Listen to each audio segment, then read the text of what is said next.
We'll certainly put links up, and if anybody wants to get involved, then we'll certainly direct them that way. So, but lockdown's nearly over, and certainly restrictions are easing somewhat, and hopefully gigs are just around the corner. So, what is next? What are the plans for Love on the 38 and the Pride?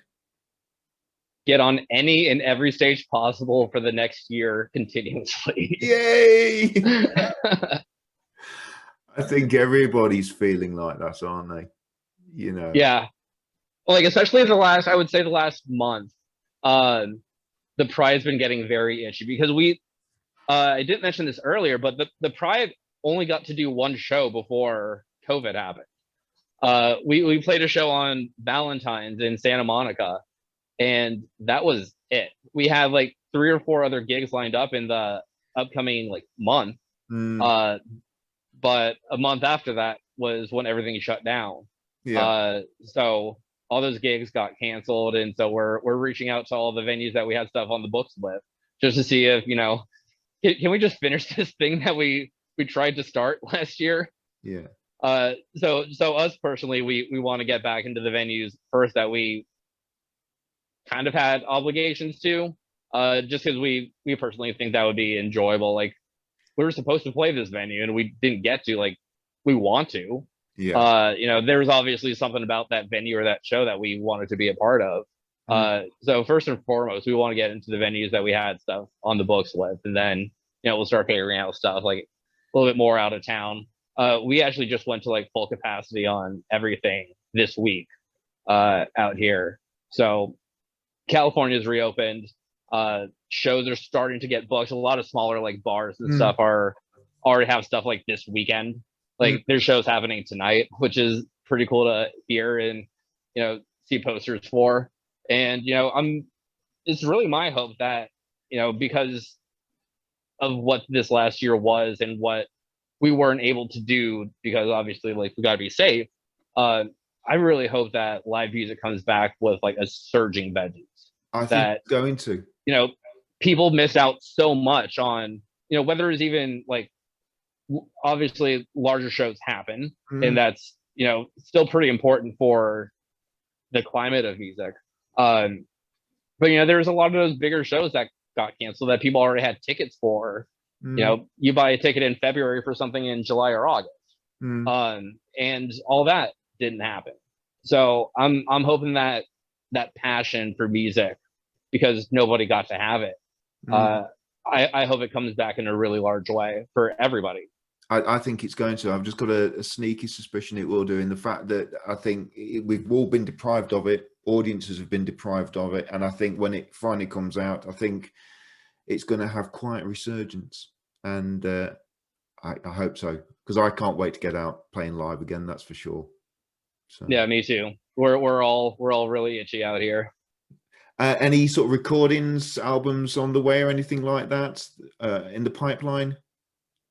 Yeah, the Pride's working on a bunch of new stuff right now. We've got probably 3 or 4 songs that we're working on right now. Love for 38's got a couple of songs that we're just about done with. So there's going to be a lot of new music over the next couple of months from both bands. Fantastic. And finally, you're a Yankees fan, I understand. I am. Yeah. So tell me about that. Do you just get to see them a lot, or? Not as much as I would like to, because they don't come to Southern California a whole lot. But my mom, she's from New York, and she actually grew up in the Bronx, which, of course, is where their stadium has been since like the early 1900s. So when I was born, the older men in the family, they grew up watching Babe Ruth and Mickey Mantle and Yogi Berra, and all the household names that made the Yankees like a franchise. So when I was born, it was like, this is your team. I was like, oh, okay. I don't know much about baseball because I'm 2, but sure. And then as I got older, I was like, oh, so that team's like really good, huh? That's neat. So I definitely went to some games when I was a kid, but being in LA, I went to a lot of Dodger games as a kid, because that was easier. So like my love of baseball probably grew in Dodger Stadium, but I didn't care for either team I was watching. It was just fun to watch the sport. Yeah. But what's interesting is the Yankees center fielder during their dynasty period in the late 90s, Bernie Williams. He's actually a big part of the NAMM Foundation. So the first time I actually got to meet Bernie Williams was actually in the United States Capitol on that DC trip. Right. And that was like probably one of the coolest things that I think could have ever happened. Because it's like, I'm here, like, everyone was, pretty much older than me. And then there was just me with my long hair. So like I already stood out in a crowd amongst my NAMM delegates. And I mean, they're all fantastic people. Like I'm not talking ill on any of them. But young Justin with tattoos and a nose ring definitely stands out in a more corporate crowd of people. Excellent. But they're all such incredible people. I'm actually going to Summer NAMM next month, and I'm so excited to get to see all of them again, because usually, we catch up at Winter NAMM, and I get to see, our what we call our NAMMily, which is all the advocates. So I'm really excited to get to see all of them again in a couple of weeks. But Bernie got up and he talked, and what was interesting about him was when he got up and spoke and gave a speech towards the end of the trip in the Capitol. He was talking about because you probably don't know, but since he retired from baseball, he's become like a Grammy Award-winning Latin guitar player. Right. Because everything this guy does, like, he's world class at. Yeah. So he was talking to us about how he became a better hitter because, like, he was the type of guy that when they were like on these road trips, in between, going city to city, he'd be in the back of the bus with his guitar playing. Like, he brought his guitar. Wow. On the road, to play like away games. So he was talking about how that experience with the guitar actually helps with his rhythm at bat. Wow. So he was able to time pitches better because of the rhythm and the metronome that he had basically lived his life by on a guitar. Incredible, isn't it? It was fascinating. It was absolutely fascinating hearing him talk about that. I was like, makes like the most complete sense that it possibly could. Like, of course that helps. Yeah. Wow. Incredible. So I actually got to talk to him after he gave the speech, and I told him about how, my family's from the Bronx and they grew up with the Yankees and they made me a fan. We got a picture together and I sent it to my mom. She was like, "Who's this?" I was like, "Oh my gosh, like this is like one of the best Yankees in my lifetime." And he's here in DC with me. But it's been great because I've gotten to know him fairly well over the years, where when we get together at NAMM, like, he sees me across the room, he's like, "Hey Justin," like, I'm never gonna get used to him knowing me. like I watched this guy like on my television like when I was a kid. So it's I've gotten better at keeping my composure through the years, but it's still like the weirdest yet coolest thing that I'm on a first name basis with a World Series winning, Grammy Award winning human, and he's just like the nicest guy there is. Like, and the same way that these kids don't know who I am, they just see this older gentleman with gray hair. They're like, "Who's he teaching me guitar?" Like, you respect Bernie. Like, that's Mr. Williams to you, okay? He's Bernie to me, but to you, he's Mr. Williams. So it's been a joy getting to do this education stuff and get to know this just incredible human that is Bernie Williams.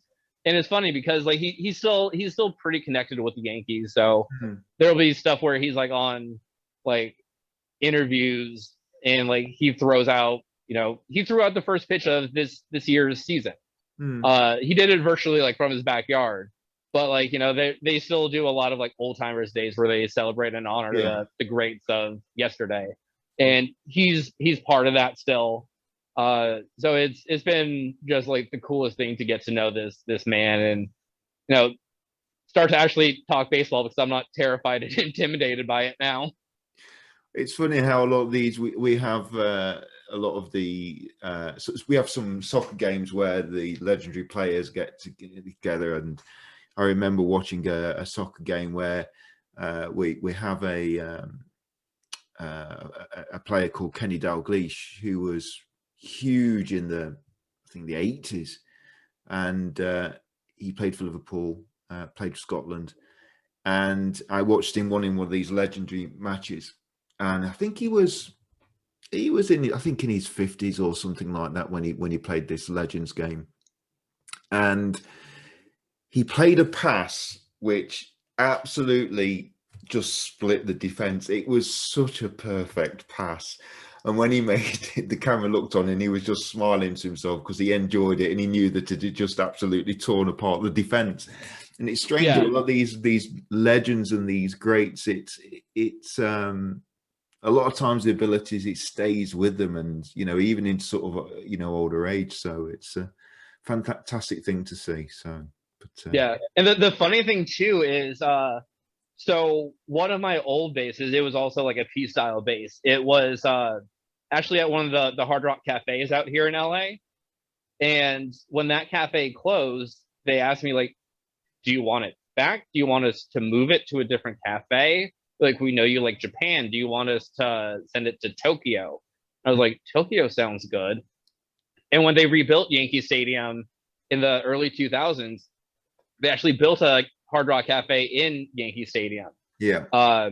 And so I shot for the moon, and I emailed the Hard Rock there at Yankee Stadium. I was like, hey, super weird question. I'm sure you're going to think I'm a liar, but my base is over in LA and the cafe's closing. There's paperwork and stuff with it, so you know that I'm not like a weird, like, pathological liar here. But they need to move it somewhere, and like, I'm a big fan. Like, my like, I still have family that live in New York. So I thought it would be pretty cool to have my base, near my family. And sure enough, the GM emailed me back. He's like, hey, love this story. Yeah, we'd love to have it in our cafe. I was like, oh my gosh, that's amazing. So the base is over in New York. It's awaiting a glass enclosure. And then it's going to be hung up on the walls in Yankee Stadium. Yeah. Well, in the cafe that's in Yankee Stadium. Incredible. But it was also really funny because this happened at the end of 2019, Christmas 2019. Yeah. So when I went to this last name we had in 2020, and I saw Bernie. Bernie, because of course, one of Bernie's guitars is up in the cafe too, and like this giant like glass hall next to like some Elton John stuff. So I told Bernie about it. Like, he saw me across the field and he waved to me. I was like, this is still so cool.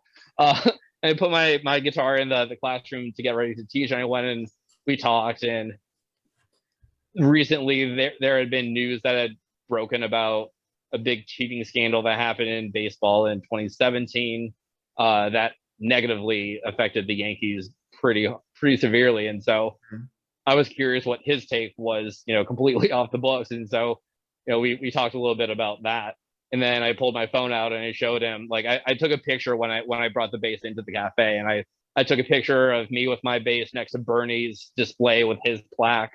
I was like, dude, we're roommates now. Excellent. So that was pretty incredible, and I'm pretty excited to be able to go back to New York at some point and check out my bass. And the funny thing is, when it was up in Los Angeles, it was just like up on the wall. So like, if I ever went by, like, I could go up and like I could touch it. And when they told me that they were going to be putting in glass in New York, I was like, I don't know how I feel about that. Like, I'm never going to be able to touch this thing again. And then the pandemic happens. I was like, you know what? Maybe put it behind glass. Yeah. I'm sure they'll give you special privileges to open up the glass. That's for sure. So. Yeah. Justin, it has been so much fun chatting to you. Thank you so much for your time and getting to know a bit about you and sharing your thoughts on your bass and your rig and talking about the NAMM Foundation and everything. It's been an absolute pleasure. Thank you so much. Thank you. The pleasure's been all mine. All right. Well, look, thank you so much again, and I'll see you very soon. Take care. See you later.